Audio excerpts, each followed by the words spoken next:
Part 1. The Map Illusion and the Myth of Kinetic War. Modern perception of war is fundamentally flawed. Distorted by decades of cinema, video games, and abridged history lessons, it has reduced conflict to a series of tactical skirmishes, battles won by bravery, superior technology, or the sheer will of the warriors. We visualize war as arrows moving across a map, capturing cities like pieces on a chessboard. This is the kinetic illusion. In the reality of high-level strategic planning, war is not a game of risk. It is a game of industrial mathematics. It is a competition of physics, energy consumption, and the depreciation of resources over distance and time. When a superpower's general staff analyzes the feasibility of an invasion, it doesn't ask, can we defeat their armies? It asks, can we feed our own army? This analysis aims to resolve the ultimate geopolitical thought experiment, the total invasion and occupation of the continental United States. To make this scenario a purely geographical and logistical test, we will apply a theoretical disadvantage. We will assume that the United States Armed Forces, the nuclear trio, carrier strike groups, and air superiority fighters have disappeared. Silos are empty, bases are abandoned. Even in this power vacuum, the United States remains unconquerable. The reason is not ideological but structural. The North American continent is designed by nature as an inescapable fortress. It is a logistical death trap, wrapped in a geographical labyrinth, sitting on an economic poison pill. To invade the United States is to wage war against the planet itself.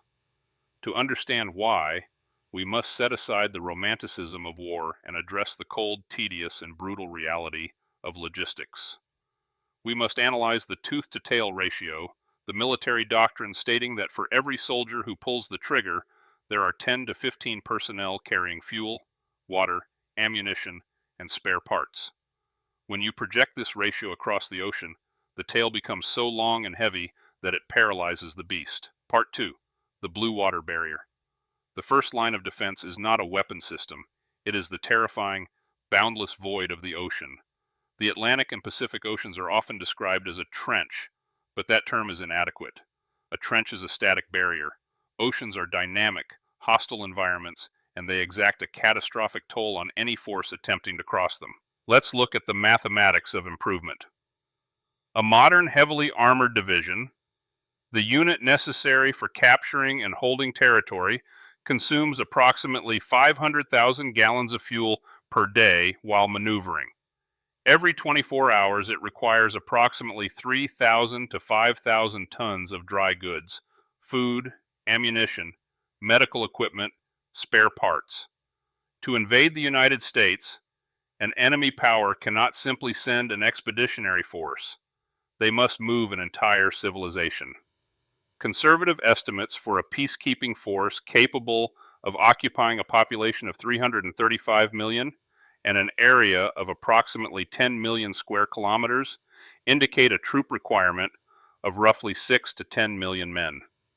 Consider the transport capacity needed for just the first wave of 500,000 troops. During Operation Desert Shield, the United States, possessing the greatest logistical power in human history, spent 6 months building a force of this magnitude in Saudi Arabia, and they operated with the full cooperation of local hosts, utilizing established ports and without enemy fire interrupting their supply lines. An invader attacking the U.S. mainland has none of these luxuries. They traverse a supply line of 6,000 kilometers from Europe or 9,000 kilometers from Asia. This distance creates a phenomenon known as return wear. A transport ship traveling at a standard 20 knots takes approximately 2 weeks to cross the Pacific. That ship spends 2 weeks on the voyage, perhaps a week unloading at port facilities, and 2 weeks on the return journey. That's a 5-week cycle. You don't need a single ship to maintain daily material deliveries. You need a conveyor belt of 35 ships for each daily delivery slot. The current global fleet doesn't have enough merchant ships to support an invasion force of the necessary size. The invader would have to seize the entire global shipping industry and halt worldwide trade, which would be the beginning of economic suicide, which we will discuss later. Furthermore, the oceans are not empty. Even without the U.S. Navy, the Atlantic and Pacific are dangerous. Storm systems in the North Atlantic can break keels and disperse convoys. The enormous amount of fuel required to operate transport ships to carry tanks into battle creates a recurring logistical cycle. You need tankers to fuel the tankers that fuel the transport ships. The invader arrives in the American exclusive economic zone not as a conquering hero, but as an exhausted and fuel-depleted force that has already spent a significant percentage of its national GDP just to reach the parking lot. Part 3. The Staging Paradox. Neighbors and Geology. A common counter-argument is the Red Dawn scenario. We won't be landing on the beaches, we'll land in Canada or Mexico and drive in. This argument reveals a fundamental misunderstanding of North American geography. It assumes that Canada and Mexico are accessible corridors because they are connected by land. They are not. They are geographical filters designed to restrict the mobility of an army. The northern approach, the Canadian Shield. Let's assume the invaders land in Canada. They immediately face the Canadian Shield. This is a geological formation covering half of Canada, composed of exposed Precambrian volcanic rocks, vast boreal forests, and millions of lakes and swamps. In northern latitudes, there is virtually no east-west infrastructure capable of supporting the weight of an established invasion force. Roads are scarce. Railway lines are singular points of failure. The terrain is a nightmare for heavily armored vehicles. Tanks get bogged down in swamps, and dense forests negate long-range technological advantages, reducing combat range to meters. If the invaders land in Vancouver and advance along the west coast, they are routed into the Cascade Mountains. They are forced onto Interstate Highway 5, a predictable, narrow strip of paved road surrounded by impassable terrain. Several explosives placed at key overpasses trap the entire invading column in a traffic jam stretching all the way to British Columbia. If they land east, in Montreal or Halifax, they must cross the Appalachian Mountains and the dense forests of New England. In winter, this terrain effectively killed 18th century armies. In the 21st century, mud and ice remain equally deadly for logistics trucks. Southern approach, attritional deserts. Therefore, the invaders choose Mexico. They land in Veracruz and advance north. Now they are entering the Sonora and Chihuahuan deserts. Desert warfare is often misunderstood because of the Gulf War. In Iraq, the terrain was flat and open. The American Southwest is not flat.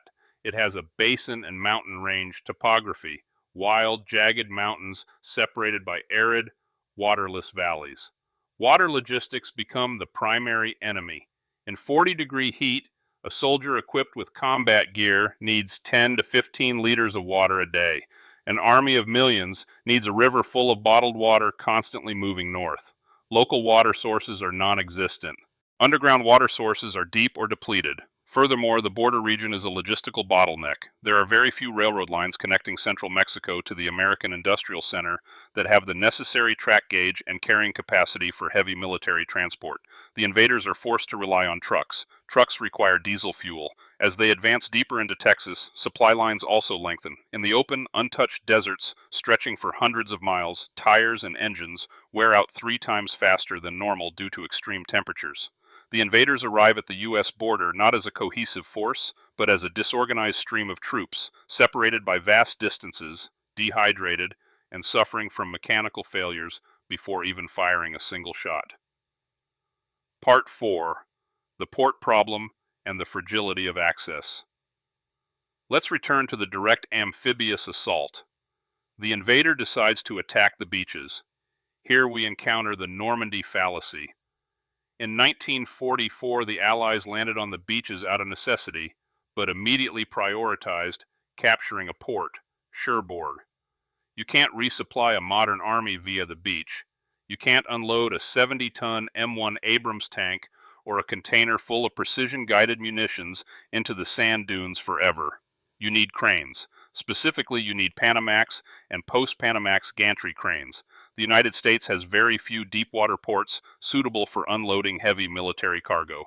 The west coast is largely covered in cliffs. Suitable entry points are San Diego, Los Angeles, Long Beach, Oakland, Portland, and Seattle, Tacoma. These are the heart of the occupation. If they stop breathing, the occupation ends. In a deep defense scenario, American resistance doesn't need to hold these cities. Destroying the infrastructure is enough. A gantry crane is a fragile and delicate piece of engineering. A single well-placed explosive destroys its engines. Sinking a single cargo ship in the main channel of Long Beach Harbor renders the entire complex unusable for months. Without a port, the invaders are stranded on the coastline. They have established a settlement, but no exit capability. They are consuming supplies faster than they can unload them. They are encamped on the edge of a continent, trapped in a race against hunger. On the East Coast, the geography is even more deceptive. South of New York, the coastline is protected by a barrier island system. These are shifting sand dunes and shallow straits, the Outer Banks, the Sea Islands. Large cargo ships cannot approach the mainland.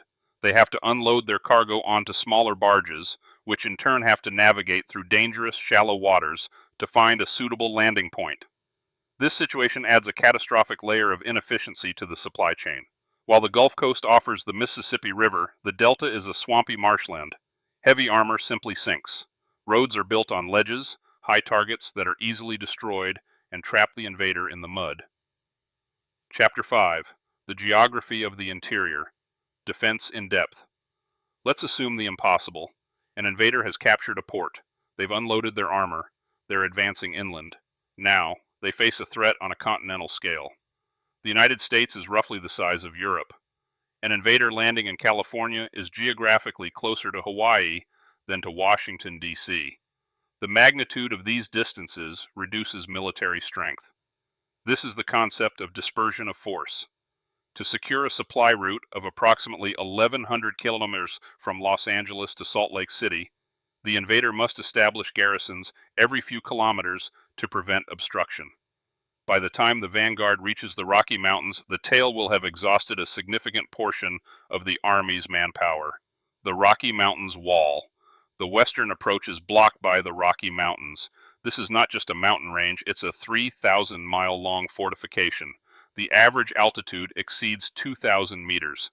At these altitudes, internal combustion engines lose their efficiency. Helicopters struggle with lift. There are only 3 main rail and road corridors that reliably cross the Rocky Mountains: I-40 in the south, I-80 in the center, and I-90 in the north. These corridors are engineering marvels consisting of tunnels, viaducts, and high passes. The defending force doesn't need to fight enemy tanks. They only need to destroy the Eisenhower Tunnel on I-70. They only need to destroy the bridges in Glenwood Canyon. By destroying several key points of infrastructure, the Rocky Mountains become a solid wall. The invader is forced to transport heavily armored vehicles over goat paths and mountain passes, leaving them vulnerable to landslides, avalanches, and ambushes from above. The Appalachian Trap. The eastern approach faces the Appalachian Mountains. Although older and shorter than the Rocky Mountains, they are in some ways more dangerous. They are covered in dense, deciduous forests. This is tight terrain. Visibility is limited to a few dozen meters. Modern military advantage relies on sensors, thermal optics, and air support. The Appalachian Mountains tree cover renders this obsolete. An Apache helicopter cannot see an insurgent unit hiding under summer leaves. A tank cannot maneuver in the terrain due to steep valleys and dense forest. The invader is forced onto paths through deep valleys, classic death zones. High terrain is always open to the defender, and the invader is always trapped in low terrain. This is a sniper's paradise and a tank driver's hell. The Mississippi Trench. If the invader attacks from the east or west, they will eventually reach the Mississippi River Basin. This river system divides the continent in two. It is wide, deep, and has powerful currents.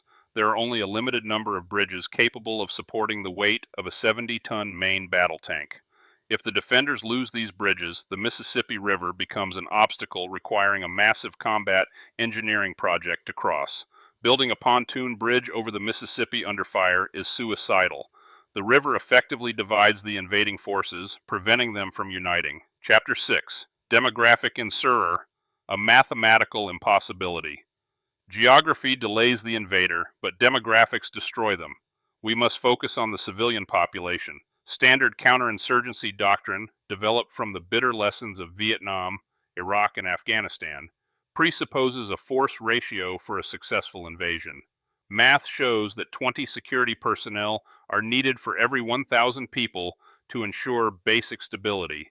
The U.S. population is approximately 335 million. Math, 335,000, 1,000. 20 out 6.7 million troops. This number, 6.7 million, is for a police force. It does not include combat troops on the front lines, logistics personnel, marine crews, or air crews. It is purely the number of troops needed to stand on street corners and prevent public riots. No military alliance in the world could deploy, transport, and sustain an army of 7 million on a foreign continent. This is a demographic impossibility. However, this ratio assumes a population that is compliant or passively hostile. The American population is unique in its hidden lethality. We're not just talking about firearms ownership, but the figure of 400 million privately owned weapons is statistically significant. We're talking about the skills composition of the population. The United States has been in a state of almost constant conflict for decades. There are approximately 18 million veterans in the civilian population. These are individuals trained in logistics, explosives, squad tactics, communications, and long-range shooting. In a standard occupation, the civilian population is an obstacle. In a U.S. occupation, however, the civilian population is an equal enemy spread across every city and rural area. Let's consider the problem of urban sprawl. American cities are not dense, walled medieval towns. They are vast networks of low-density housing spread across thousands of square kilometers. There is no central hub to conquer. You can capture the town hall, but you haven't captured the cities. The enemy is everywhere and nowhere. The occupier cannot sleep. They cannot patrol. Every window in every neighborhood is a potential firing point. The psychological stress of occupying a region where the threat is constant and from all directions leads to a breakdown in discipline and morale within months. Chapter 7.